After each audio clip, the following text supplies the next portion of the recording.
ജീവിതത്തിലെ ഏറ്റവും വലിയ ഭയങ്ങളിൽ ഒന്നാണ് ഒറ്റപ്പെടൽ അഥവാ ലോൺലിനെസ്.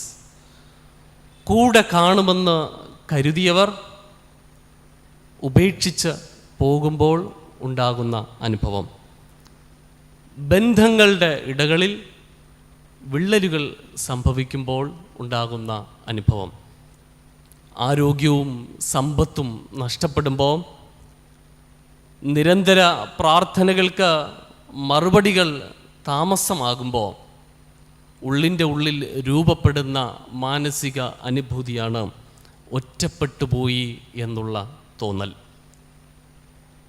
മനഃശാസ്ത്രജ്ഞന്മാരുടെ അഭിപ്രായമനുസരിച്ച് ഏകാന്തത അഥവാ ഒറ്റപ്പെട്ടു പോകൽ എന്ന് പറയുന്നത് അത് ആളുകളുടെ അഭാവമല്ല, മറിച്ച് ശരിയായ ബന്ധങ്ങളുടെ അഭാവമാണ്. ആൾക്കൂട്ടങ്ങൾക്കിടയിലും ഒറ്റപ്പെട്ട ജീവിതങ്ങളുണ്ട് എന്നാണ് അഭിപ്രായപ്പെടുന്നത്. മദർ തെരേസയുടെ വാക്കുകൾ വളരെ ശ്രദ്ധേയമാണ്. Loneliness and the feeling of being unwanted is the most terrible poverty. മനുഷ്യൻ്റെ ഏറ്റവും വലിയ ദാരിദ്ര്യമാണ് താൻ സ്നേഹിക്കപ്പെടുന്നില്ല എന്ന തോന്നൽ. നാസി പട്ടാളത്തിൻ്റെ കോൺസെൻട്രേഷൻ ക്യാമ്പിൽ ജയിലറകളിൽ അടയ്ക്കപ്പെട്ടിരുന്ന ഒരു മനുഷ്യനുണ്ടായിരുന്നു. അദ്ദേഹത്തിൻ്റെ പേര് കോറി ടെൻ ബോം എന്നാണ്. അദ്ദേഹത്തിൻ്റെ ജീവിതാനുഭവങ്ങളിൽ ജയിലറയ്ക്കുള്ളിൽ നിന്ന് അദ്ദേഹം ഒരു പുസ്തകം എഴുതുവാനുള്ള ആശയങ്ങളെ ക്രോഡീകരിച്ചു. ആ പുസ്തകത്തിൻ്റെ പേര് ദ ഹൈഡിങ് പ്ലേസ് എന്നാണ്. അതിൻ്റെ പരമപ്രധാനമായ ഒരു ഉള്ളടക്കമുണ്ട്. ആ ഉള്ളടക്കം ഇങ്ങനെയാണ്: ഏകാന്തതയുടെ ഏറ്റവും ആഴമുള്ള കുഴിയിലും ദൈവസ്നേഹം എന്നെ തേടി എത്തി. ഏകാന്തതയുടെ ഏറ്റവും ആഴമുള്ള കുഴിയിലും ദൈവസ്നേഹം എന്നെ തേടി എത്തി. പ്രിയപ്പെട്ടവരെ, ഇന്നത്തെ തിരുവചന ധ്യാനം ഈ ചിന്തകളോട് ചേർത്ത് പിടിക്കുന്ന അനുഭവമാണ്. Risen Christ, assurance of everlasting presence.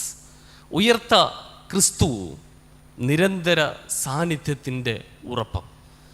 ഒറ്റപ്പെടലിൻ്റെ ആഴങ്ങളിലും കൂടെ ഉണ്ടാകും എന്ന ബോധ്യം നമുക്ക് നൽകുന്ന തിരുവചന ഭാഗങ്ങളാണ് നമ്മൾ വായിച്ചു കേട്ടത്. ജീവിതത്തിൻ്റെ ഏത് അവസ്ഥാന്തരങ്ങളിലും ദൈവത്തിൻ്റെ സാന്നിധ്യം കൂടെ ഉണ്ടാകും എന്നുള്ള ഉറപ്പ്. 3 തിരുവചനങ്ങളെ കുറിവാക്യങ്ങളായി ചേർത്ത് നമുക്ക് ധ്യാനിക്കാം എന്നാഗ്രഹിക്കുന്നു. ഒന്നാമത്തെ തിരുവചനം പഴയ നിയമ പാഠം നമ്മൾ വായിച്ചു കേട്ട യെശയ്യാ പ്രവാചകൻ്റെ പുസ്തകം 41 അധ്യായം 10 തിരുവചനം. നീ ഭയപ്പെടേണ്ട, ഞാൻ നിന്നോട് കൂടെയുണ്ട്. ഭ്രമിച്ചു നോക്കേണ്ട, ഞാൻ നിൻ്റെ ദൈവമാകുന്നു. ഞാൻ നിന്നെ ശക്തീകരിക്കും, ഞാൻ നിന്നെ സഹായിക്കും. എൻ്റെ നീതിയുള്ള വലം കൈ കൊണ്ട് ഞാൻ നിന്നെ താങ്ങും. 2 വചനം വിശുദ്ധ മത്തായി സുവിശേഷം 28:20b ഭാഗം. ഞാനോ ലോക അവസാനത്തോളം നിങ്ങളോട് കൂടെ ഉണ്ട്. എബ്രായ ലേഖനം 13:5b. ഞാൻ നിന്നെ ഒരു നാളും കൈവിടുകയില്ല, ഉപേക്ഷിക്കുകയുമില്ല. 3 ചുരുങ്ങിയ ചിന്തകൾ നിങ്ങളോട് പങ്കുവയ്ക്കാം എന്ന് ഞാൻ ആഗ്രഹിക്കുകയാണ്. ഒന്നാമത്തെ ചിന്ത ഇങ്ങനെയാണ്: വിത്ത് you in the loneliness of losses. കൂടെ ഉണ്ട് നഷ്ടങ്ങളുടെ ഒറ്റപ്പെടലിൽ. കൂടെ ഉണ്ട് നഷ്ടങ്ങളുടെ ഒറ്റപ്പെടലിൽ. യെശയ്യാ പ്രവാചകൻ 41 അധ്യായത്തിൻ്റെ 8 മുതൽ 13 വരെയുള്ള ഭാഗം നമ്മൾ വായിക്കുന്നത്, ആ ഭാഗത്തിന് ഒരു പിന്നാമ്പുറമുണ്ട്. ഇസ്രായേൽ ജനം ബാബിലോണിൻ്റെ അടിമത്തത്തിലേക്ക് പ്രവേശിക്കുന്നു. അവിടെ ജനം അനുഭവിക്കുന്ന പ്രയാസങ്ങളേറെയാണ്. തങ്ങളുടെ സ്വദേശത്ത് നിന്ന് മറ്റൊരു ദേശത്ത് അടർത്തിക്കൊണ്ടുപോയ ജീവിതാനുഭവങ്ങൾ, അവർക്ക് നൽകിയിരിക്കുന്ന നഷ്ടങ്ങൾ ചെറുതല്ല. അവരുടെ ജീവിതങ്ങളിൽ സംഭവിച്ചു പോയ നഷ്ടങ്ങൾ ചെറുതല്ല. ആ നഷ്ടങ്ങളുടെ മധ്യത്തിൽ നിന്നുകൊണ്ട് യെശയ്യാ പ്രവാചകൻ ദൈവശബ്ദത്തെ ആ ജനത്തിന് പകർന്നു കൊടുക്കുകയാണ്. ആ നഷ്ടങ്ങൾ നമ്മൾ വായിക്കുന്നത് മനസ്സിലാക്കുന്നത് ഇങ്ങനെയൊക്കെയാണ്. ഒന്ന്, അവർക്ക് നഷ്ടപ്പെട്ടത് തങ്ങളുടെ ദേശം. തങ്ങൾ ജനിച്ച് വളർന്ന ദേശം അവർക്ക് നഷ്ടമായി. അവരുടെ സമ്പത്തുകൾ സ്വരുക്കൂട്ടി വെച്ച് അവർ പാർത്തിരുന്ന പാർപ്പിടങ്ങൾ നഷ്ടപ്പെട്ടു പോയി. അവരുടെ മൃഗസമ്പത്തുകൾ നഷ്ടപ്പെട്ടു പോയി. അവരുടെ കാർഷിക മേഖലകൾ നഷ്ടപ്പെട്ടു പോയി. ഇങ്ങനെ ഒരു ദേശം നഷ്ടപ്പെട്ട ജനതയായി ഇസ്രായേൽ ജനം ബാബിലോണിൻ്റെ അടിമത്വത്തിലായിരിക്കുന്നു. രണ്ട്, അവർക്ക് ദേവാലയം നഷ്ടപ്പെട്ടവരായി മാറി. ദേവാലയം യഹൂദന്മാരുടെ ജീവിതത്തിൻ്റെ കേന്ദ്രം എന്നറിയപ്പെടുന്നത് തന്നെ യെരുശലേം ദേവാലയമാണ്. അപ്രകാരം ജീവിതത്തിൻ്റെ കേന്ദ്രം എന്നറിയപ്പെടുന്ന ആ ദേവാലയം തന്നെ അവരിൽ നിന്ന് നഷ്ടമായി. യെരുശലേമിലല്ലാതെ മറ്റൊരിടത്തും ആരാധിക്കയില്ല, ദൈവസാന്നിധ്യമില്ല എന്ന് വിശ്വസിച്ചിരുന്ന ഒരു കൂട്ടം ജനമായിരുന്നു അവർ. അതുകൊണ്ട് തന്നെ ദേവാലയത്തിൻ്റെ നഷ്ടം അവരുടെ മനസ്സിൽ ഉണ്ടാക്കിയിരിക്കുന്ന വലിപ്പം അത് ചെറുതല്ല. മൂന്ന്, ഭാവി ജീവിതം. തങ്ങളുടെ ദേശത്ത് പാർത്തിരുന്നപ്പോൾ ഉണ്ടായിരുന്ന അവരുടെ ഭാവിയെക്കുറിച്ചുള്ള ചിന്താഗതികൾ, ഭാവിയെക്കുറിച്ചുള്ള പ്രത്യാശകൾ, പ്രതീക്ഷകൾ, ഇതൊക്കെ നഷ്ടപ്പെട്ടവരായിട്ട് ആ ജനം അവിടെ ആയിരിക്കുന്നു. മൂന്ന്, എന്നും കൂടെ ഉണ്ടാകും, കൂടെ നിൽക്കണം എന്ന് കരുതിയ തങ്ങളുടെ പ്രിയപ്പെട്ടവരെ വേർപിരിഞ്ഞാണ് ഇസ്രായേൽ ജനം ബാബിലോണിൽ ആയിരിക്കുന്നത്. കാരണം ബാബിലോൺ ഇസ്രായേൽ കീഴടക്കുമ്പോൾ അവിടെ നിന്ന് ബാബിലോണിലേക്ക് കൊണ്ടുപോയവർ എല്ലാ യഹൂദന്മാരെയും കൊണ്ടുപോയിട്ടില്ല. മറിച്ച് ചിലരെയൊക്കെ അവിടെ ശേഷിപ്പിച്ചിരുന്നു. അവിടെ വിദ്യാസമ്പന്നരും അധ്വാന ശേഷിയുള്ളവരുമായിട്ടുള്ള പ്രാഗൽഭ്യമുള്ളവരെ തേടിപ്പിടിച്ച് ബാബിലോണിലേക്ക് കൊണ്ടുപോകുമ്പോൾ അവരുടെ പ്രിയപ്പെട്ടവർ അവിടെ ശേഷിച്ചിരുന്നു എന്നുള്ളതാണ്. തങ്ങളോടൊപ്പം ഉണ്ടാകും എന്ന് കരുതിയിരുന്നവർ, അവരോട് കൂടെ നിന്ന് അവരെ ശുശ്രൂഷിക്കണം എന്ന് കരുതിയിരുന്നവർ, നഷ്ടപ്പെട്ടു പോയ ഒരു നഷ്ടത്തിൻ്റെ അനുഭവം അവരുടെ ജീവിതത്തിൽ ഉണ്ട്. തിരിച്ചുവരവ് എന്നുള്ളൊരു പ്രത്യാശ അവരിൽ നിന്ന് നഷ്ടപ്പെട്ടു പോയി.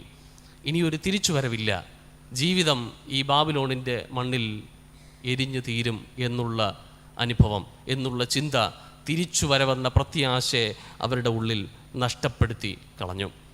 പ്രിയപ്പെട്ടവരെ, ഈ നഷ്ടങ്ങളുടെ ഒരു കൂമ്പാരം കൂട്ടിവെച്ചിരിക്കുന്ന ജീവിതാനുഭവത്തിലൂടെ കടന്നുപോയ ഒരു ജനവിഭാഗമാണ് ബാബിലോണിൻ്റെ അടിമത്വത്തിലായിരുന്ന ഇസ്രായേൽ ജനം.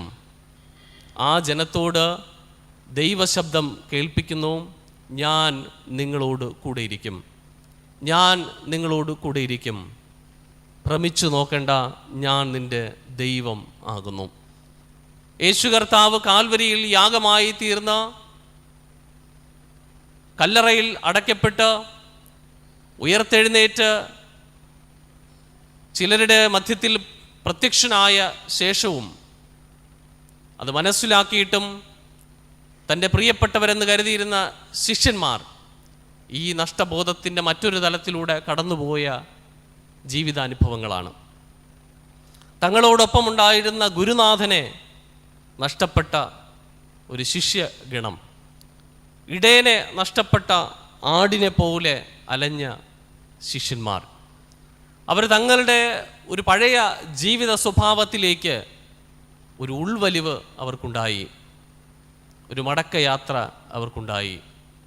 ആ മടക്കയാത്ര അവരുടെ ജീവിതത്തിൻ്റെ സാഹചര്യങ്ങളെ മെച്ചപ്പെടുത്തും എന്ന് ചിന്തിച്ച് മടങ്ങുമ്പോൾ യേശു അവരുടെ മധ്യത്തിൽ പ്രത്യക്ഷനായി അവരോട് പറയുന്നു, ഞാനോ ലോക അവസാനത്തോളം നിങ്ങളോട് കൂടെ ഇരിക്കും. നഷ്ടങ്ങളുടെ മധ്യത്തിൽ പതറിപ്പോകുന്ന ജനത്തോട്,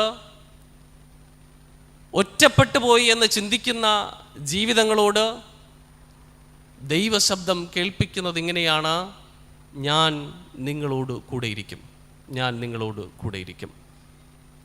പ്രിയപ്പെട്ടവർ നഷ്ടപ്പെട്ടു പോയപ്പോൾ, അവരെ ശുശ്രൂഷിപ്പാൻ കഴിയില്ല എന്ന് മനസ്സിലാക്കിയപ്പോഴും, എല്ലാ നാളും കൂടെ ഉണ്ടാകുമെന്ന് കരുതിയവർ പോലും നഷ്ടപ്പെട്ടു പോയപ്പോൾ, ഇസ്രായേൽ ജനം അവിടെ വേദനപ്പെടുന്ന മധ്യത്തിൽ ദൈവശബ്ദം കേട്ടത്, ആരൊക്കെ നഷ്ടപ്പെട്ടു പോയാലും, ആരൊക്കെ ഉപേക്ഷിച്ചാലും ഞാൻ നിന്നോട് കൂടെ ഇരിക്കും എന്നുള്ള ശബ്ദമാണ്.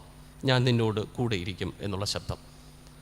അവിടെ ഒരു തിരിച്ചുവരവ്, ജീവിതത്തിൽ ഇനിയൊരു മടങ്ങി വരവില്ല എന്ന് ചിന്തിച്ചിരുന്ന ആ ജനത്തോടും പറഞ്ഞത്, നിനക്കിനിയൊരു ജീവിതമുണ്ട് എന്നുള്ള പ്രത്യാശ നൽകിക്കൊണ്ട് ഞാൻ നിന്നെ സഹായിക്കും, ഞാൻ നിന്നെ ശക്തീകരിക്കും, എൻ്റെ നീതിയുള്ള വലം കൈ കൊണ്ട് ഞാൻ നിന്നെ താങ്ങും. ഒരു തിരിച്ചുവരവില്ല, ജീവിതത്തിൽ എല്ലാം നഷ്ടപ്പെട്ടു പോയി എന്ന് കരുതിയിരുന്ന ജനത്തോടാണ്. ഏറ്റവും ആദരിച്ചിരുന്ന, മോഡലായി കണ്ടിരുന്ന, സ്നേഹത്തിൽ ചേർത്ത് പിടിച്ചിരുന്ന യേശുവിൻ്റെ സാന്നിധ്യം നഷ്ടപ്പെട്ടപ്പോഴും നഷ്ടബോധത്തിൻ്റെ നടുവിൽ നിന്ന് ശിഷ്യന്മാരോട് പറഞ്ഞതും, ഞാൻ നിങ്ങളോട് കൂടെ ഉണ്ടാകും ലോകാവസാനത്തോളം എന്നാണ്. പ്രിയപ്പെട്ടവരെ, ജീവിതത്തിൽ ഒരുപാട് നഷ്ടങ്ങളൊക്കെ പേറി നടക്കുന്നവരാണ് ഞാനും നിങ്ങളും. ചെറുതായാലും വലുതായാലും നഷ്ടങ്ങൾ നമ്മുടെ ജീവിതങ്ങളിലുമുണ്ട്. ചില നഷ്ടങ്ങളിൽ നാം ഒറ്റപ്പെട്ടു പോയി എന്ന് തോന്നിയ നഷ്ടങ്ങളുമുണ്ട്. നമ്മുടെ എല്ലാമായിരുന്ന ചില പ്രിയപ്പെട്ടവർ വേർപാടിൻ്റെ അനുഭവത്തിൽ നഷ്ടപ്പെട്ടു പോകുമ്പോഴും, നമ്മോടൊപ്പം ഉണ്ടാകുമെന്ന് കരുതി ചിന്തിച്ചിരുന്നവർ, നമ്മോട് കൂടെ നിൽക്കുമെന്ന് കരുതിയിരുന്നവർ നമ്മെ ഒറ്റപ്പെടുത്തുമ്പോഴും, നമ്മുടെ ഭൗതിക ജീവിത സാഹചര്യങ്ങളിൽ നഷ്ടങ്ങൾ കടന്നു വരുമ്പോഴും നമ്മുടെ ജീവിതങ്ങൾ ഇതേ നഷ്ടത്തിൻ്റെ സ്വഭാവങ്ങൾ പ്രകടിപ്പിക്കുന്നുണ്ട്. ഒറ്റപ്പെട്ടു പോയി, സ്വന്തം ജീവിതത്തിലേക്ക് ഒരു ഉൾവലിവ് നമ്മുടെ ജീവിതത്തിൽ ഉണ്ടാകാറുണ്ട്. സമൂഹത്തിൽ നിന്നുള്ളൊരു ഉൾവലിവ്, സഭയിൽ നിന്നൊരു ഉൾവലിവ്, കുടുംബത്തിലെ കാര്യങ്ങളിൽ നിന്നൊരു ഉൾവലിവ്, ഒറ്റയ്ക്കായിപ്പോയി എന്നുള്ള തോന്നലിൻ്റെ ഉൾവലിവ്. ആ ഉൾവലിവിലേക്ക് ചിന്തിക്കുന്ന ഏതെങ്കിലും ചിന്തകൾ നമ്മുടെ ഹൃദയത്തിൻ്റെ ഉള്ളിൽ ഉണ്ട് എങ്കിൽ കർത്താവ് നമ്മോട് പറയുന്നുണ്ട്, ആരെല്ലാം നിന്നെ വിട്ടു പോയാലും ഉപേക്ഷിച്ചാലും ഞാൻ നിന്നോട് കൂടെയുണ്ട്. ഏത് നഷ്ടങ്ങളുടെ ഒറ്റപ്പെടലിലും ഞാൻ നിന്നോട് കൂടെയുണ്ട് എന്ന്. 2, with you in the loneliness of fears. ഭയപ്പാടുകളുടെ നടുവിൽ കൂടെയുണ്ട്, ഭയപ്പാടുകളുടെ നടുവിൽ കൂടെയുണ്ട്. യെശയ്യാ പ്രവാചകൻ ആ ഇസ്രായേൽ ജനത്തോട് പറയുമ്പോൾ ആ ജനത്തിൻ്റെ ഉള്ളിലുണ്ടായിരുന്നത് ഒറ്റപ്പെട്ടു പോയി എന്ന തോന്നൽ മാത്രമല്ല, ഭയം നിറഞ്ഞ ഒരു ജീവിത സാഹചര്യം കൂടെ ആയിരുന്നു. അവരുടെ പ്രധാനപ്പെട്ട ഭയം എന്ന് പറയുന്നത് ദൈവം ഞങ്ങളെ ഉപേക്ഷിച്ചോ എന്നുള്ള ഭയമാണ്. ദൈവം ഞങ്ങളെ കൈവിട്ടോ, ദൈവം ഞങ്ങളെ ഉപേക്ഷിച്ചോ എന്നുള്ള ഭയം. കാരണം തങ്ങളുടെ സ്ഥലത്തു നിന്ന് മറ്റൊരു സ്ഥലത്തേക്ക് കൊണ്ടുപോയത് മാത്രമല്ല, അടിമത്വത്തിൻ്റെ ക്രൂരത അനുഭവിക്കേണ്ടി വരുന്ന സാഹചര്യം, അവർ നയിച്ച വിശുദ്ധിയുടെയും അനുതാപത്തിൻ്റെയും ജീവിതത്തിൽ നിന്ന് അവർക്കൊന്നും നേടാൻ കഴിഞ്ഞില്ലല്ലോ എന്നുള്ള അവരുടെ ജീവിത സാഹചര്യത്തെ ഓർത്തുള്ള വിലപിക്കൽ. ഈ സാഹചര്യങ്ങളുടെ മധ്യത്തിൽ ആ മനുഷ്യർ ഭയപ്പെട്ടിരുന്നു, ദൈവം ഞങ്ങളെ ഉപേക്ഷിച്ചോ എന്നുള്ള ഭയം. ആ ഭയം പലപ്പോഴും പല പ്രതികൂല സാഹചര്യങ്ങളിലും നമ്മുടെ ഉള്ളിലും രൂപപ്പെടുന്നൊരു ഭയമാണ്. പ്രതികൂലങ്ങളെ അതിജീവിക്കാൻ കഴിയാതെ വണ്ണം നമ്മുടെ ജീവിത സാഹചര്യത്തിൽ പ്രയാസമേറുമ്പോൾ, രോഗങ്ങളെ അതിജീവിക്കുവാൻ കഴിയാതെ വണ്ണം നമ്മുടെ ജീവിതത്തിൽ പ്രയാസമേറുമ്പോൾ, പ്രതിസന്ധികളിൽ തകർന്നു പോകുന്ന നിമിഷങ്ങൾ നമ്മുടെ ജീവിതത്തിലേക്ക് കടന്നു വരുമ്പോൾ നമ്മുടെ ഉള്ളിലും രൂപപ്പെടുന്നൊരു ഭയത്തിൻ്റെ ചിന്തയാണ് ദൈവം എന്നെ ഉപേക്ഷിച്ചോ എന്നുള്ള ചിന്ത. മറ്റൊരു ഭയം, അത് തികച്ചും രാഷ്ട്രീയമായൊരു ഭയം, അത് ഇസ്രായേൽ ജനത്തിൻ്റെ ഉള്ളിലുണ്ടായിരുന്നു. കീഴ്പ്പെടുത്തി ഭരിക്കുന്ന അധികാരത്തിൻ്റെ ഭയം, കീഴ്പ്പെടുത്തി ഭരിക്കുന്ന അധികാരത്തിൻ്റെ ഭയം. ആ ഭയം ആ ജനതയുടെ ഉള്ളിലുണ്ടായിരുന്നു. ആ രാഷ്ട്രീയമായി അവരേറ്റിരുന്ന പ്രയാസങ്ങൾ, പ്രതികൂലങ്ങൾ, അതെല്ലാം അവരുടെ ഉള്ളിൻ്റെ ഉള്ളിൽ തളയ്ക്കപ്പെട്ടിരുന്ന ഭയത്തിൻ്റെ വിത്തുകളായിരുന്നു. കണ്ണൂരിൽ അഡീഷണൽ ജില്ലാ മജിസ്ട്രേറ്റ് ആയിരുന്ന നവീൻ ബാബുവിൻ്റെ ആത്മഹത്യ നടന്ന ഒരു സംസ്ഥാനത്തിലാണ് ഞാനും നിങ്ങളും ജീവിക്കുന്നത്. അധികാരത്തെ അടിച്ചമർത്തുന്നതിനും കീഴ്പ്പെടുത്തി ഭരിക്കുന്നതിനും വേണ്ടി ഉപയോഗിക്കുന്ന ഒരു സാമൂഹിക വ്യവസ്ഥിതികൾ ഒന്നല്ലെങ്കിൽ മറ്റൊരു തലത്തിൽ നമ്മുടെ ചുറ്റുപാടുകളിലും ഉണ്ട് എന്നുള്ള ഓർമ്മപ്പെടുത്തലാണ് ഇത്തരം ജീവിതാനുഭവങ്ങളൊക്കെ. ഇസ്രായേൽ ജനം ബാബിലോണിലായിരുന്നപ്പോൾ അനുഭവിച്ച ഭയത്തിൻ്റെ അനുഭവങ്ങൾ മറ്റൊരു തലത്തിലെങ്കിലും നമ്മുടെ ജീവിത സാഹചര്യങ്ങളിലും അലയടിക്കുന്നുണ്ട് എന്നുള്ളത് നമുക്ക് വിസ്മരിക്കുവാൻ കഴിയുന്നതല്ല. മത്തായി സുവിശേഷം 28-ാം അധ്യായം 16 മുതൽ 20 വരെയുള്ള വേദഭാഗങ്ങളിൽ നമ്മെ ചിന്തിപ്പിച്ചത് ശിഷ്യന്മാരുടെ ഉള്ളിലെ ഭയം കൂടെയാണ്. ദൈവം കർത്താവ് യേശു ക്രിസ്തു നമ്മെ ഉപേക്ഷിച്ച് പോയോ? റോമൻ സാമ്രാജ്യത്വവും മതാധികാരികളും നമ്മെ കീഴ്പ്പെടുത്തി ഭരിക്കുവാനായിട്ട് പോകുന്നു, നമ്മെ നശിപ്പിച്ചു കളയുവാനായിട്ട് പോകുന്നു എന്നുള്ള ഭയം. പത്രോസ് 3 വട്ടം യേശുവിനെ തള്ളിപ്പറഞ്ഞതുമെല്ലാം ആ ഭയത്തിൻ്റെ മറുപടികളാണ്. ഇങ്ങനെ ജീവിതത്തിലെ ഭയപ്പാടുകളുടെ നടുവിൽ, ജീവിതത്തിലെ പ്രതികൂലങ്ങളുടെ നടുവിൽ, നാളെയെക്കുറിച്ച് വ്യാകുലപ്പെടുന്ന ഭയങ്ങൾ ഉള്ളിൻ്റെ ഉള്ളിൽ തറയ്ക്കപ്പെടുന്ന നിമിഷങ്ങളിൽ ദൈവശബ്ദം ഇസ്രായേലിനോട് കേൾപ്പിച്ചതും ശിഷ്യന്മാരോട് കേൾപ്പിച്ചതും ഒന്ന് തന്നെ: ഭയപ്പെടേണ്ട, ഞാൻ നിങ്ങളോട് കൂടെ ഉണ്ട്. ഭയപ്പെടേണ്ട, ഞാൻ നിങ്ങളോട് കൂടെയുണ്ട്. ഭ്രമിച്ചു നോക്കേണ്ട, ഞാൻ നിൻ്റെ ദൈവമാകുന്നു എന്നുള്ള ശബ്ദമാണ്. ഭയപ്പാടുകളുടെ നടുവിൽ ദൈവം നമ്മോട് കൂടെയുണ്ട് എന്നുള്ള ബോധ്യപ്പെടുത്തൽ.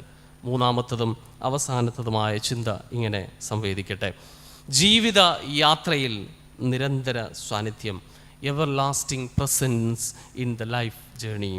ജീവിത യാത്രയിലെ നിരന്തര സാന്നിധ്യം. ഇസ്രായേലിനോട് യെശയ്യാ പ്രവാചകനിലൂടെ ദൈവം പറഞ്ഞത് ഇങ്ങനെയാണ്: ഞാൻ നിന്നെ ശക്തീകരിക്കും, ഐ വിൽ സ്ട്രെങ്തൻ യു. ഞാൻ നിന്നെ സഹായിക്കും, ഐ വിൽ ഹെൽപ്പ് യു. ഞാൻ നിന്നെ താങ്ങും, ഐ വിൽ അപ്ഹോൾഡ് യു. ഞാൻ നിന്നെ ശക്തീകരിക്കും. നീ ശക്തി ക്ഷയിച്ചു പോകുന്ന അനുഭവമുണ്ടായാൽ, നിൻ്റെ ദൈനംദിന ജീവിതത്തിൽ നീ നഷ്ടപ്പെട്ടു പോകുന്നു, നീ തകർന്നു പോകുന്നു എന്ന് നീ തോന്നിയാൽ, നിന്നെ ശക്തീകരിക്കുന്നവനായി ഞാൻ നിന്നോട് കൂടെ ഉണ്ടാകും എന്നുള്ള ധൈര്യം, എന്നുള്ള ബോധ്യപ്പെടുത്തൽ. ആരും സഹായമില്ലാതെ ജീവിത പ്രയാസങ്ങളെ ഏറി നീ മുന്നോട്ട് പോകുന്നുണ്ട് എങ്കിൽ, ആ പ്രതിസന്ധികളുടെ നടുവിൽ ദൈവം നമ്മോട് പറയുന്നുണ്ട്: ഞാൻ നിന്നെ സഹായിക്കും. വീണുപോകും, നഷ്ടപ്പെട്ടു പോകും എന്ന് കരുതുന്ന നിമിഷങ്ങളിൽ ദൈവം നമ്മോട് പറയുന്നുണ്ട്: ഞാൻ നിന്നെ താങ്ങും. ഈ ദൈവശബ്ദം അത് നിരന്തര സാന്നിധ്യത്തിൻ്റെ ശബ്ദമാണ്. ഒരു മനുഷ്യൻ്റെ ജീവിത സാഹചര്യത്തിൽ, ജീവിതയാത്രയിൽ ശക്തീകരണവും സഹായവും താങ്ങുമുണ്ടെങ്കിൽ അവൻ്റെ ജീവിതം അല്ലെങ്കിൽ അവളുടെ ജീവിതം അർത്ഥപൂർണമായി അനുഗ്രഹമായി തീരുവാൻ സാധിക്കും എന്നുള്ളതാണ് നമ്മുടെ ജീവിതാനുഭവങ്ങളിലൂടെ നമ്മൾ മനസ്സിലാക്കുന്നത്. മത്തായി സുവിശേഷം 28-ൽ ശിഷ്യന്മാരോട് യേശു പറഞ്ഞതും ഇങ്ങനെയാണ്: ഞാൻ ലോക അവസാനത്തോളം എല്ലാ നാളും നിങ്ങളോട് കൂടെയുണ്ട് എന്നാണ്. എല്ലാ നാളും നിങ്ങളോട് കൂടെയുണ്ട്. പുതിയ നിയമത്തിൻ്റെ മൂലഭാഷയായ ഗ്രീക്കിൽ ഈ ഭാഗത്തിന് നൽകിയിരിക്കുന്നത്, അതിൽ നിന്ന് നമ്മൾ കൃത്യമായി മനസ്സിലാക്കിയാൽ അവിടെ നാം വായിച്ചെടുക്കുന്നത് ഇങ്ങനെയാണ്: ജീവിതത്തിൻ്റെ എല്ലാ അനുഭവങ്ങളിലും നിങ്ങളോട് കൂടെയുണ്ട് എന്നുള്ളതാണ്. എല്ലാ നാളിലും എന്നുള്ളതിന് ജീവിതത്തിൻ്റെ എല്ലാ അനുഭവങ്ങളിലും നിങ്ങളോട് കൂടെയുണ്ട് എന്നുള്ളതാണ്. ജീവിതത്തിൻ്റെ എല്ലാ അനുഭവങ്ങളിലും നിരന്തര സാന്നിധ്യമായി കർത്താവ് നമ്മോട് കൂടെയുണ്ട്. കൂടെയുള്ളവർ ഉപേക്ഷിച്ചാലും, ജീവിതത്തിലേക്കൊരു മടങ്ങിവരവില്ല എന്ന് ചിന്തിച്ചാലും, ഭയം കൊണ്ട് മൂടുന്ന ജീവിത സാഹചര്യങ്ങളിൽ, ഭയപ്പാടുകളുടെ നടുവിൽ ഇനി എങ്ങനെ ജീവിക്കും എന്ന് പ്രയാസപ്പെടുമ്പോഴും, ഒറ്റപ്പെട്ടു പോകുന്ന ജീവിത സാഹചര്യങ്ങളിൽ ജീവിതം നശിപ്പിച്ചു കളയാമെന്ന് ചിന്തിക്കുന്ന വേളകളിലും ദൈവം നമ്മോട് പറയുന്നുണ്ട്: ഞാൻ നിന്നോട് കൂടെയുണ്ട്. ഞാൻ നിന്നെ ശക്തീകരിക്കും, ഞാൻ നിന്നെ സഹായിക്കും, എൻ്റെ നീതിയുള്ള വലം കൈകൊണ്ട് ഞാൻ നിന്നെ താങ്ങും. ദൈവം നമ്മെ ഉപേക്ഷിക്കുകയില്ല, നമ്മെ കൈവിടുകയില്ല. അവൻ നമ്മോട് കൂടെയുണ്ട്. കൂടെയുള്ള ഉയർത്തെഴുന്നേറ്റ ക്രിസ്തുവിനെ നമ്മുടെ ജീവിത സാഹചര്യങ്ങളിലൂടെ തിരിച്ചറിയുവാൻ, തുടർന്നുള്ള നാളുകളിൽ, ഈ നാളുകളിൽ ദൈവം നമ്മെ ഓരോരുത്തരെയും ശക്തീകരിക്കട്ടെ. ദൈവം നമ്മെ ഓരോരുത്തരെയും ബലപ്പെടുത്തട്ടെ. ദൈവം നമ്മെ ഓരോരുത്തരെയും കരുതുമാറാകട്ടെ. ആമേൻ.